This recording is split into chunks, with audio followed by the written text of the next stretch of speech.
Hello ma girl, aujourd'hui on se retrouve pour une session de yoga anti-ballonnement. Pour ça tu auras besoin d'un tapis confortable, de tenues de sport, de bouteilles d'eau et surtout d'un endroit calme.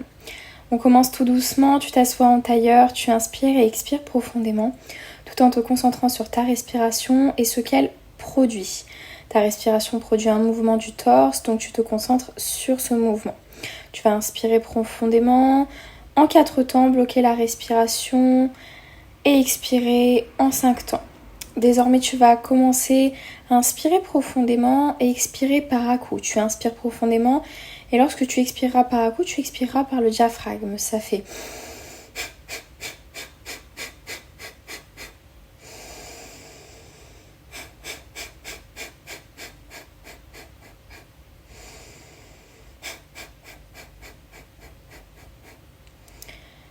Continue tout doucement en te concentrant sur cette technique de respiration. Ici, tu vas inspirer profondément, t'étirer et venir faire la première torsion, la première position de torsion. On travaillera beaucoup d'exercices en torsion et on restera à chaque fois environ 5 respirations, 4 à 5 respirations pour chaque position. Ici, tu fais la même chose de l'autre côté. Quand tu viens au centre, tu t'étires. Tu restes 5 respiration, tu reviens et cette fois-ci tu te mettras à 4 pattes dans la position du chat. Tu inspires profondément, tu cambres, tu expires, tu arrondis le dos. Tu inspires, tu cambres, tu expires, tu arrondis le dos. Tu inspires, tu cambres, tu expires, tu arrondis le dos. Tu restes bien concentré sur cette inspiration et expiration qui s'allie à ton mouvement. Ici, tu vas te relever vertèbre après vertèbre et nous allons commencer la Surya Namaskar qui est la salutation au soleil. Tu inspires profondément, tu te grandis, main en prière, on descend, main sur le sol, main tendue, on expire. On descend dans la position de la planche, on inspire, chien tête en haut. On expire, chien tête en bas. Pour notre premier chien tête en bas, on va rester, on va marcher petit à petit. On marche dans le chien tête en bas en levant seulement les talons des pieds. On vient faire une autre torsion. On prend la main droite qui vient chercher la jambe gauche, la cheville gauche. Si vous n'arriviez pas à prendre la cheville, vous pouvez très bien prendre la cuisse, quelque chose qui est atteignable. Votre niveau de yoga n'est pas mon niveau, bien évidemment, donc ne vous comparez pas. On prend la jambe droite que l'on vient mettre au milieu, mettre au niveau des bras. Ici, on se met dans la position du pigeon, on tend et une autre torsion. On expire profondément. Si on n'arrive pas à attraper son pied, on utilise des sangles que l'on attache au pied pour pouvoir s'étirer. On vient vers l'avant et on relâche. Si tu ne peux pas aller jusqu'en bas, tu prends des cubes, des moyens de te tenir pour aller normalement à ton étape, chacun à son rythme. On change de jambe, on fait la même chose de l'autre côté. Toujours dans le chien tête en bas, on marche un petit peu et on y va. On change de jambe pour la jambe gauche cette fois-ci. On inspire profondément. Ici, on vient chercher sa jambe opposée. On fait la même chose de l'autre côté, bien évidemment, pour aller plonger vers l'avant en expirant, en relâchant toutes les tensions. Toutes les tensions vertèbres cervicales. On tend la jambe et on revient en chien tête en bas. On inspire profondément. J'enlève mes chaussettes parce que j'en avais marre, je glissais. On inspire profondément. Le mieux, c'est d'être pieds nus, toujours. Et l'on vient se mettre dans une position qui est très confortable lorsque l'on a des ballonnements, lorsque l'on se sent ballonné, lorsqu'on a du mal à digérer. C'est une position qui est naturelle, que l'on fait de manière naturelle normalement. Si tu ne peux pas aller aussi bas, alors tu vas à ton rythme, tu te relèves un peu plus, tu relèves un peu plus les fesses. Le but, c'est que tes pieds soient tous au sol. On repart pour la deuxième Surya Namaskar, donc la deuxième salutation au soleil. On inspire profondément, on se grandit, on va chercher loin et on plonge vers l'avant en expirant profondément. On inspire, main tendue, on expire, on saute en planche ou on va On y va une jambe après l'autre, on n'est pas obligé de sauter, on part sur le chien tête en haut et on repart en chien tête en bas. Le chien tête en bas, on le marche comme à son habitude pour essayer de gagner en amplitude, de gagner en tonicité. On fait notre position de torsion, jambes, bras opposés sur jambes opposées. On essaye d'aller chercher la partie de notre jambe que l'on peut atteindre. Jambes tendues, on vient les pieds entre les mains. On pose le genou et on vient faire une autre torsion, cette fois-ci dans l'autre sens, dans le sens opposé. Si tu poses la jambe droite, tu vas du côté gauche. Si tu poses la jambe gauche, tu vas du côté droit. Ici, tu plonges vers l'avant et en plongeant vers l'avant, tu viens ouvrir sur l'autre côté, sur le côté de ta jambe. Et tu inspires profondément et tu expires. Chien tête en bas, jambes tendues. Et on repart dans l'autre chien tête en bas et on fait la même chose de l'autre côté. Chien tête en bas, jambes tendues, on plonge dans la position du guerrier. On ouvre et on fait la deuxième torsion sur cette Surya Namaskar. Et on inspire profondément, on expire. On reste concentré sur sa respiration tout le long. Le but n'est pas d'être dérangé. On ouvre du côté intérieur cette fois-ci. On inspire, on expire profondément. On expire, on passe dans la position du chien tête en bas, jambes tendues. On peut faire une ouverture de hanche sur le côté opposé qui peut être intéressante. On repart dans la position naturelle, la plus naturelle que l'on puisse faire. On inspire, on expire profondément et on va passer aux positions qui vont t'aider pour éviter les ballonnements. Cette Surya Namaskar était vachement ciblée sur l'anti-ballonnement. C'est un enchaînement d'échauffement, la Surya Namaskar. Donc, je te conseille de le faire le matin à jeun, c'est très bien, quand tu as des moments de ballonnement. Ici, tu vas te positionner dans la chaise, main en prière. On se positionne sur le côté opposé. On regarde toujours du côté opposé, bien évidemment. On inspire, on se grandit, main en prière, en position de chaise, main en prière sur le cœur, sur le chakra du cœur. On ouvre sur le côté opposé, on fait une autre torsion.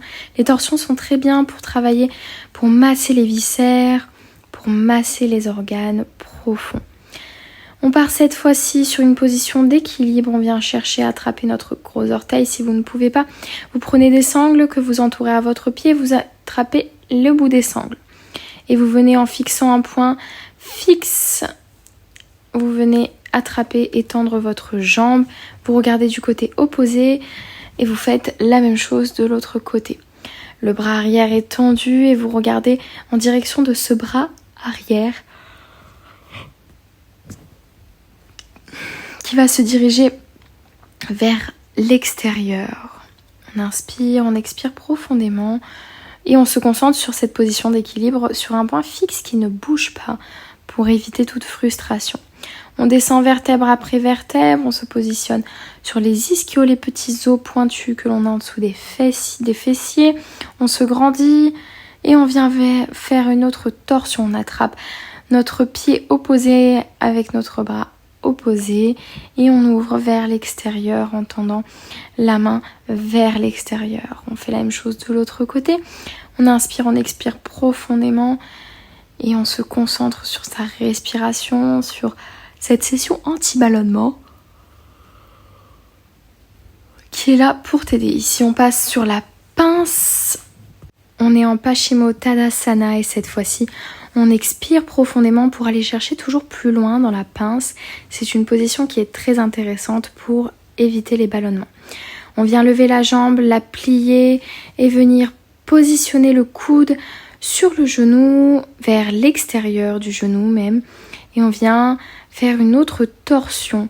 Une torsion qui peut être très intéressante aussi pour les tensions au lombaire. On change de côté, on fait la même chose de l'autre côté, on inspire, on vient chercher en haut, on expire et on fait la torsion. On appuie fortement notre coude sur notre genou pour essayer d'aller toujours plus loin et surtout pour essayer de relaxer les lombaires, travailler les viscères.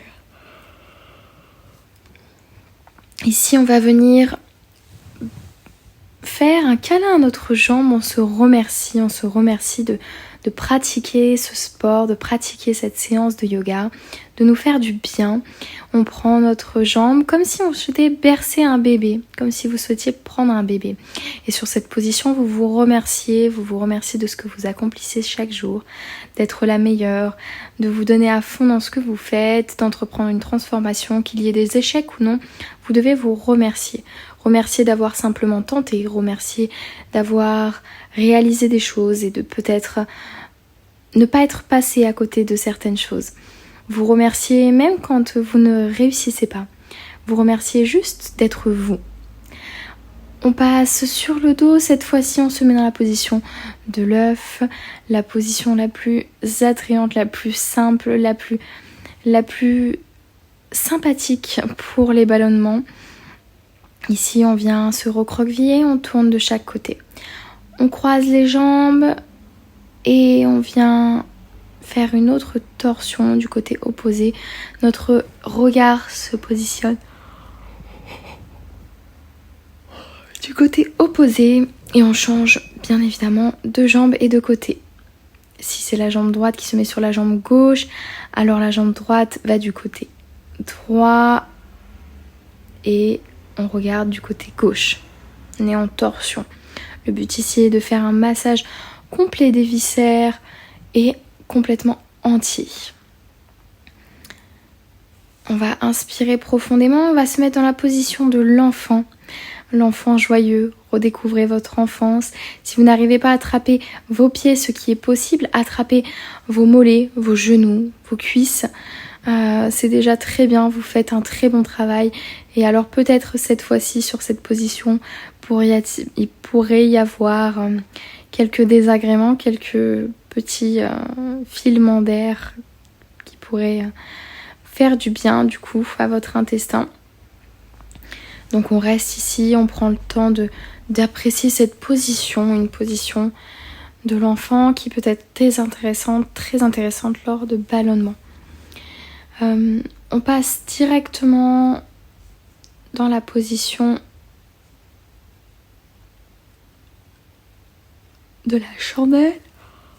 Sarvangasana qui est une position qui peut être très intéressante pareil, cette fois-ci pour venir travailler les viscères, venir se concentrer ici, on ne bouge absolument pas les cervicales sont rentrées, le menton est rentré contre nos côtes, on fait très attention à ne pas bouger les cervicales une seule seconde et on s'aide grâce à la force de nos mains pour maintenir nos lombaires en hauteur. Nos abdos aussi nous aident beaucoup. Quand tu veux remonter, tu ne remontes pas comme je t'ai montré, mais tu passes sur le côté et tu t'appuies sur ta main afin de remonter tout doucement, afin de ne pas rencontrer de problèmes de tension cervicale ou autre. Et on va passer au stomach vacuum. Le stomach vacuum est très intéressant pour prévenir les ballonnements. Pour ça, tu expires profondément tout l'air qu'il y a dans tes poumons. Tu contractes à fond les ballons, les abdos. Contracte-les en essayant de les remonter au niveau de tes côtes. Et lorsque tu as plus aucun air dans tes poumons, tu vas venir faire une fausse inspiration. Tu inspireras ton nombril au lieu d'inspirer de l'air. Et quand tu inspireras ton nombril, tu resteras 5 secondes sur cette partie-là. Tu penses bien à expirer tout l'air. Tu expires, tu contractes, tu gaines et tu inspires le nombril au lieu d'inspirer de l'air. Tu engages ton périnée, ton transverse. Lorsque tu expires tout l'air, tu contractes bien le périnée. Pour contracter le périnée, tu fais comme si tu te retenais de faire pipi. Tu resserres ta partie intime et tu resserres ton bas du ventre. Tu l'inspires. J'espère que cette session de yoga t'a plu. Pour nous, on repart avec un dernier stomach vacuum. Tu expires profondément, tu expires, tu inspires ton nombril au lieu d'inspirer de l'air et tu relâches. J'espère que tu auras apprécié cette session de yoga. Je te laisse t'abonner pour plus de sessions. N'hésite pas à me dire ce que tu souhaites voir dans les prochaines vidéos. Abonne-toi à la chaîne, like, commente cette vidéo si elle t'a plu. Et abonne-toi à mon compte LaFiTune sur Instagram pour plus d'aide, plus de conseils et plein de recettes. Je te fais des gros bisous et je te dis à la semaine prochaine ma chérie. Namasté.